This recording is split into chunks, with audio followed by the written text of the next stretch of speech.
শুধু আল্লাহরই কালাম। মরণকালে আজরাইল দেয় তারে সালাম। তাই আল্লাহকে করো ভয়, আজরাইলকে নয়। কালেমা পড়ে মৃত্যুটাকে। জেলখানা চিনেন? জেলখানা, জেলখানা যেতে মানুষ ভয় পায়।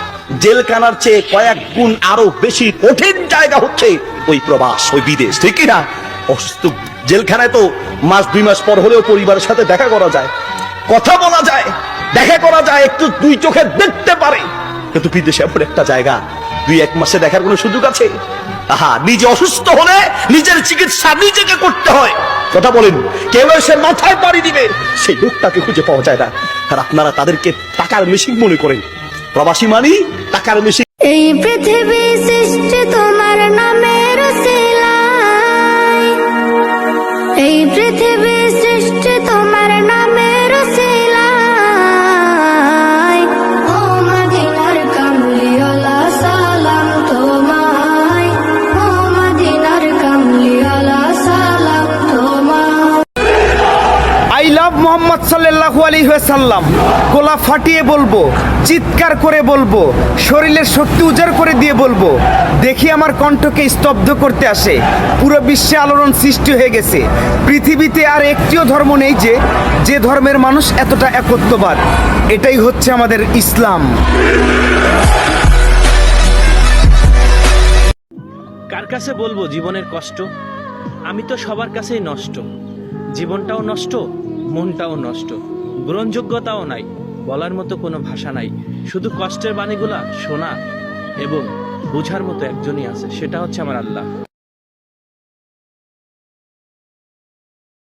আজকে জুমার দিন আমার 2 রাকাত জুমার নামাজ পড়ার সুযোগ দে।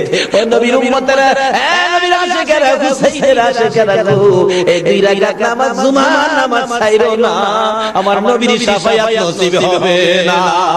রক্তে লাল হইয়া যদি হুসাইন 2 রাকাত জুমার নামাজ পড়তে পারে গো, আজকে থেকে কথা দিতে হবে জীবনে কোনোদিন জুমার নামাজ ছাড়তে পারবা না।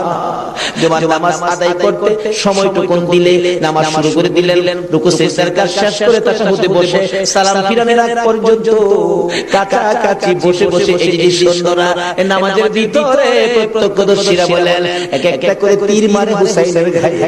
ডান দিক দিয়ে তীরটা মারতো, বাম দিক দিয়ে বেরিয়ে যেত, সামনে দিয়ে মারলে পিছন দিয়ে বেরিয়ে যায়। এই কিসমের তীর গো নামাজের ভিতরে বহুত তীর লাগাইছে।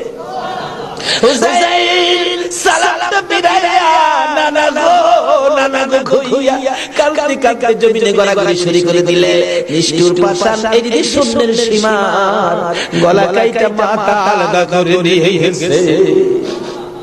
হুসাইন শহীদ হয়ে যায়। ওদিকে দিয়ে ডাকছে মুহররমের 10 তারিখ সন্ধ্যা যখন হয়ে গেল, উম্মে সালমা বলেন, আমি মাগরিবের পর থেকে শুনতেছি নবীর রওজার চারপাশে কে যেন হাউ মাউ করে কাঁদতেছে। মনে বড় অশান্তি, কিসের কান্নার আওয়াজ? দৌড়ে যাইলাম, যাইয়া দেখি কোনো মানুষ দেখি না, কে যেন কাঁদে। এসারে নামাজ পড়ে আমি উম্মে সালমা ঘুমের ঘরে ঘুমিয়ে গেলাম। এমন সময় দেখি আল্লাহর বন্ধু কাঁদতে কাঁদতে কোত্থেকে যেন আসতেছে। কাছাকাছি আসার পরে দেখি আবার রাসূলের গায়ে রক্ত মাখা মাটি দেখা যায়। উম্মে সালমা বলেন, হুজুর কেন কাঁদেন? রক্ত মাখা মাটি শরীরে লইয়া। আমার নবী বলেন, উম্মে সালমা রে, বোতলের মাটির দিকে